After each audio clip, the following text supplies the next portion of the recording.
নমস্কার বন্ধুরা, মুনমুন কিচেনে আপনাদের সবাইকে স্বাগত। প্রতিদিনের মতো দেখুন আজকেও আবার এসেছি একটা নতুন রেসিপি নিয়ে।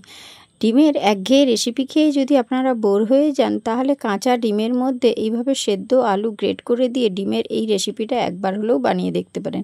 এই রেসিপিটা ভাত, রুটি সব কিছুর সঙ্গে কিন্তু একেবারে জমে যাবে। রুটি দুটোর জায়গায় 4টে খাবেন আর এক থালা ভাত কিন্তু নিমেষেই শেষ হয়ে যাবে। তো ভিডিওটি অবশ্যই লাইক দিয়ে দেখা শুরু করুন। আর ডিমের এই রেসিপিটা তৈরি করার জন্য প্রথমে একটা পাত্র নিয়ে নিচ্ছি, আর সেই পাত্রের মধ্যে কিন্তু আমি ডিমগুলোকে ফাটিয়ে নিচ্ছি। আমি এখানে কিন্তু 3টে মতো ডিম নিয়েছি, আর 3টে ডিমকেই দেখুন এইভাবে ফাটিয়ে নিচ্ছি। আর আপনারা আপনাদের পরিবারের সদস্য সংখ্যা অনুযায়ী ডিমের পরিমাণটা একটু বাড়িয়ে বা কমিয়ে নেবেন। তো দেখুন এখানে কিন্তু আমার 3টে মতো ডিম একেবারে ফাটানো কমপ্লিট হয়ে গিয়েছে। আর এই ডিমের মধ্যে আমি এখন দিয়ে দেব স্বাদ মতো লবণ। লবণটা দিয়ে দেওয়ার পর এর মধ্যে আমি দিয়ে দিব কিছু কাঁচা লঙ্কা, একদম ছোট ছোট করে কুচো করে নিয়েছি। এই ধরে রাখুন 3টে মতো কাঁচা লঙ্কা আর কিছু পেঁয়াজ দেখুন একদম ঝিরিঝিরি করে কুচিয়েছি, সেই কোচানো পেঁয়াজটাও দিয়েছি। আর একটা কাঁটা চামচ নিয়েছি, দিয়ে খুব ভালো করে কিন্তু এইভাবে ডিমটাকে ফেটিয়ে নিচ্ছি। আর যেহেতু লবণটা দিয়েছি, লবণটা কিন্তু তলায় দানা বেঁধে থাকতে পারে, তার জন্য খুব ভালো করে কিন্তু কাঁটা চামচের সাহায্যে এইভাবে কিন্তু ফেটিয়ে নিতে হবে। তো আমি যেভাবে করছি একবার হলেও ডিমের রেসিপিটা করবেন, যাতে ডিমটা তলায় যেন লবণটা না বসে থাকে। এখানে দেখুন আমার কিন্তু ডিমটা ফেটানো কমপ্লিট হয়েছে। আর এখানে দেখুন আমি ডিমের রেসিপিটা করার জন্য আলু নিয়েছি, আর আলুগুলোকে দেখুন এইভাবে একদম সরু সরু করে লম্বা লম্বা করে কেটে নিয়েছি। আর এখানে দেখুন আমি যে ডিমটা ফেটিয়ে রেখেছিলাম, একটা আলু কিন্তু আমি সেদ্ধ করে নিয়েছি। আর সেই সেদ্ধ করা আলুটাকে দেখুন একটা গ্রেটারের সাহায্যে এইভাবে কিন্তু গ্রেট করে দিয়ে দিচ্ছি। আর আপনারা চাইলে এই সেদ্ধ আলুটাকে হাতের সাহায্যেও কিন্তু ম্যাশ করে দিতে পারেন, কিন্তু এইভাবে গ্রেটারের সাহায্যে গ্রেট করে দিলে তাহলে কিন্তু এই আলুর যে একটা ছোট ছোট ধাঁধা থাকে সেগুলো থাকবে না, সুন্দরভাবে কিন্তু আলুটা ম্যাশ হয়ে যাবে। তার জন্য গ্রেটারে করে গ্রেট করে কিন্তু আমি দিয়ে দিলাম। আর এখানে দেখুন কাঁটা চামচের সঙ্গে সাহায্যে কিন্তু আবারও ভালো করে মিশিয়ে নিলাম। এবারে গ্যাসের উপর আমি একটা ননস্টিক কড়াই বসিয়ে দিয়েছি, আর তার মধ্যে দিয়ে দিচ্ছি সরষের তেল। তেলটাকে ভালো করে ওই ননস্টিক কড়াইয়ের মধ্যে ভালো করে বুলিয়ে নিচ্ছি। আর কড়াইটাকে কিন্তু একটু প্রথমে ভালো করে গরম করে নিতে হবে। দেখুন কড়াইটা ভালো করে গরম হয়ে গেলে এর মধ্যে আমি যে ডিমের ব্যাটারটা তৈরি করে রেখেছিলাম, একটা ছোট হাতার সাহায্যে একটু একটু অল্প অল্প করে কিন্তু আমি অমলেটের আকারে দেখুন এখানে ভেজে নিচ্ছি। একসঙ্গে কিন্তু বেশি দেব না, অল্প অল্প করে আমি কিন্তু ওই ডিমের ব্যাটারটা দিয়ে একদম যেভাবে ডিমের অমলেট ভাজে সেইভাবে কিন্তু আমি ভেজে নিচ্ছি। দেখতে থাকুন আমি কিভাবে করি। তো দেখুন এখানে আমি আমার যেই কড়াইটা নিয়েছি তাতে 4টে মতো ধরেছে, তো আমি কিন্তু 4টে মতো নিয়েছি। আর নিচটা যতক্ষণ না ধরে আসছে ততক্ষণ আমি অপর সাইডটা উল্টাবো না। তো দেখুন নিচটা যখন একটু ভাজা হয়ে গেছে, একটা স্প্যাচুলার সাহায্যে আমি অপর সাইডটা উল্টে দিচ্ছি। আর উল্টে পাল্টে কিন্তু ডিমের দুটো সাইডই একটু লাল লাল করে বন্ধুরা ভেজে নিতে হবে। দুটো সাইড ভাজা হওয়া পর্যন্ত অপেক্ষা করছি। আর ওই সাইডটা যখন ভাজা হয়ে গেছে তখন আমি কিন্তু এর অপর সাইডটা উল্টে দিলাম। আর উল্টে পাল্টে দেখুন ডিমগুলোকে ভালো করে ভেজে নিয়েছি। আর একটা স্টেপের কিন্তু আমার ডিমটা ভাজা হয়ে গেছে অমলেটগুলো। আর এটাকে কিন্তু আমি তেল ঝারিয়ে একটা প্লেটে তুলে নিচ্ছি। একসঙ্গে কিন্তু বেশি দিতে যাবেন না, তাহলে একটার গায়ে কিন্তু একটা জড়িয়ে যাবে, তখন অমলেটগুলো কিন্তু ভালো হবে না। প্রথমে একটা স্টেপে কিন্তু আমি 4টে মতো অমলেট আমি ভেজে নিয়েছি। আর পরের স্টেপে দেখুন সেম প্রসেসে একই রকমভাবে কিন্তু আবারও আমি অমলেটগুলো ভেজে নিচ্ছি। দেখুন আমি যখন দিচ্ছি একটার গায়ে একটা যাতে না লাগে সেই চেষ্টাই করছি। যেহেতু ডিমের যে ব্যাটারটা তৈরি করেছি এটা অনেকটা পাতলা হয়ে যাবে, তার জন্য কিন্তু খুব সাবধানে এই অমলেটগুলো ভেজে নিতে হবে। এখানে দেখুন প্রথমে আমি 4টে ভেজেছিলাম, তারপরে আমি দেখুন 3টে দিয়েছি। 3টে দিয়ে এভাবে উল্টে পাল্টে ভালো করে ভেজে নেব। একদম লাল লাল করে ভেজে নিতে হবে, যাতে দুটো সাইড ভালো করে ভাজা হয়। সেইভাবেই কিন্তু ডিমের অমলেটগুলোকে ভেজে নিচ্ছি। এইভাবে দেখুন ভাজা হয়ে গেছে, একটু লাল লাল হয়ে গেছে দেখছেন। লালচে ভাব এসে যেতেই আমি কিন্তু এগুলোকে তুলে আবার একটা প্লেটের মধ্যে নিয়ে নিচ্ছি। সেম প্রসেসে বাকি যেগুলো আছে একই রকমভাবে কিন্তু আমি ভেজে নেব। এবারে ওই একই কড়াইয়ের মধ্যে দেখুন আমি দিয়ে দিচ্ছি আবারও কিছুটা পরিমাণ সরষের তেল।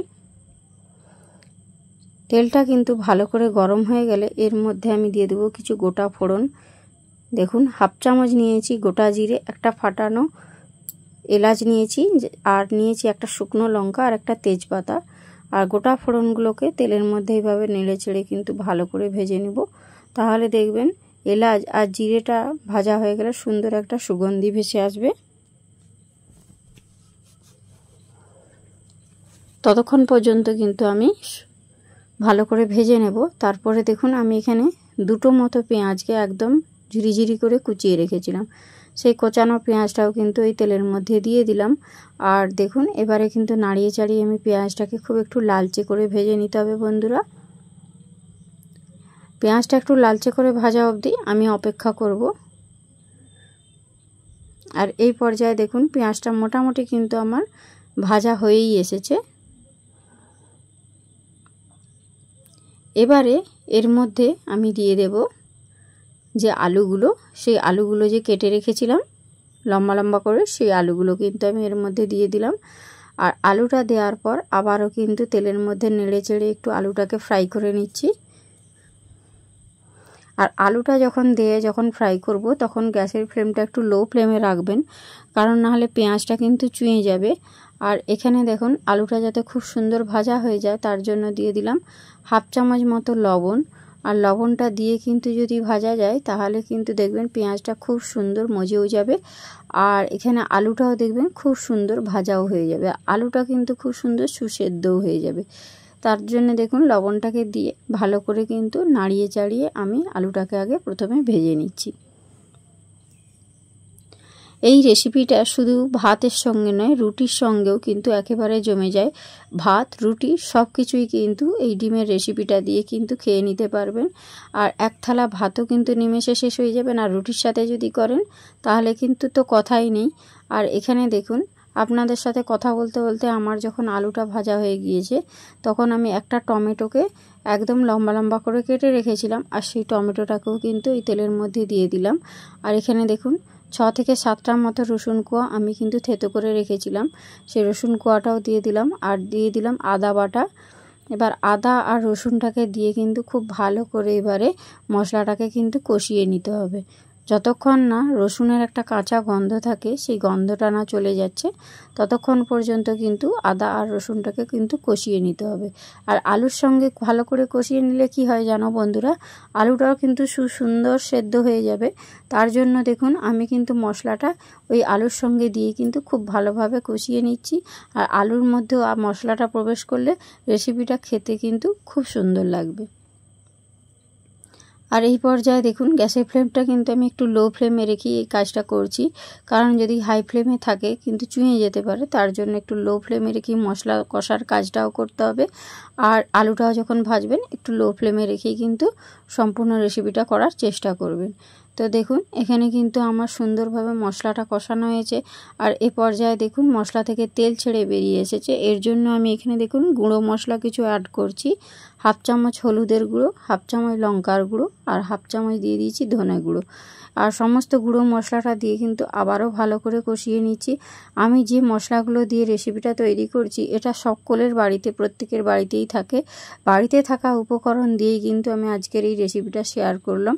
আর আমি চেষ্টা করি বেশিরভাগ রেসিপি কিন্তু আমার বাড়িতে থাকা উপকরণ দিয়েই, যাতে আপনারা খুব সহজভাবে এই রেসিপিটা তৈরি করতে পারেন। আর এখানে দেখুন আমি যে একটা মিক্সির মধ্যে আদাটা গ্রেট করেছিলাম, সেই মিক্সিটা ধুয়ে সামান্য 1/2 বাটি পরিমাণ জল কিন্তু আমি এই মশলার মধ্যে দিয়ে দিলাম, যাতে মশলাটা কিন্তু সুন্দরভাবে কুক হয়ে যায়। আর মশলাটার মধ্যে জলটা দেওয়ার পর এবারে কিন্তু আবার এইভাবে নাড়িয়ে নিচ্ছি। আর নাড়িয়ে চাড়িয়ে আর একটু কষিয়ে নিচ্ছি। আর দেখবেন এই সময় কিন্তু মশলা থেকে তেলটা অলরেডি ছেড়ে বেরিয়ে আসছে। দেখছেন মশলাটা কিন্তু সুন্দরভাবে আমার কষানো হয়েই এসেছে। মশলা কষানোর কাছে অনেকটা রেসিপির স্বাদ নির্ভর করে, তার জন্য আমি একটু মশলাটা ধৈর্য ধরে কষিয়ে নিলাম। আর এ পর্যায়ে দেখুন মশলা থেকে সুন্দর তেল ছেড়ে বেরিয়ে এসেছে। আর মশলার কালারটাও দেখুন কত সুন্দর হয়েছে। এবারে আমি এখানে 1/2 বাটি মতো গরম জল আগে থেকেই করে রেখেছিলাম, আর সেই গরম জলটা কিন্তু এবারে আমি এর মধ্যে দিয়ে দিলাম, কারণ এখানে গ্রেভিটা আমি বেশি রাখবো না, তার জন্য 1/2 বাটি মতো গরম জল দিয়েছি। আর গরম জলটা দিলে দেখবেন রেসিপির স্বাদটা খুব সুন্দর হয়। আর গরম জলটা দেওয়ার পর এবারে কিন্তু এটা কুক করে নিতে হবে। তার জন্য আমি কিন্তু এটাকে ঢাকনা দিয়ে 10 মিনিট মতো একদম লো ফ্লেমে কুক করে নিচ্ছি। আর 10 মিনিট পর আপনাদের কাছে ফিরে আসছি। দেখুন 10 মিনিট পর ফিরে আসছি। আর দেখুন যতটা পরিমাণে কিন্তু আমি জলটা দিয়েছিলাম, জলটা অনেকাংশ কমে গিয়েছে। আর বাকি যে জলটা আছে, আমি যে ভেজে রাখা ডিমটা ওটা দিলে কিন্তু অনেকটাই জলটা টেনে নেবে। আর আলুটা দেখুন সুন্দর সুসেদ্ধ হয়েছে। আমি কিন্তু একটু কেটে আপনাদেরকে দেখিয়ে দিচ্ছি। দেখুন আলুটা সুন্দর কিন্তু সেদ্ধ হয়ে গিয়েছে। আর এবারে আমি যে ডিমগুলোকে অমলেটগুলোকে ভেজে রেখেছিলাম ডিমের, সেই অমলেট ভাজাগুলো কিন্তু এর মধ্যে দিয়ে দিচ্ছি। আর এখানে কিন্তু অনেকটাই পরিমাণে যে গ্রেভিটা রয়েছে ওটা কিন্তু টেনে নেবে অমলেটগুলো, তার জন্যই সেইভাবেই কিন্তু আমি জলটা দিয়েছি। এতে কিন্তু বেশি গ্রেভি রাখবো না। এই রেসিপিটা কিন্তু একটু মাখো মাখোই খেতে বেশ ভালো লাগে। আর দেখুন এই অমলেটগুলো দেওয়ার পর কিন্তু বেশি একদম ফোটানো যাবে না, একটু সামান্য কিন্তু ফুটিয়ে নেব। তারপর কিন্তু এটাকে নামিয়ে নেব আর বন্ধ করে দেব। দেখুন রেসিপিটা একদম রেডি, আমি বন্ধ করে দিয়েছি। আর ওপর থেকে দেখুন একটু ধনেপাতা কুচো ওপর থেকে দিয়ে দিচ্ছি। এতে কিন্তু রেসিপির স্বাদটা খুব সুন্দর হবে। আর ধনেপাতাটা দেওয়ার পর দেখুন একটু ভালো করে নাড়িয়ে চাড়িয়ে নিচ্ছি।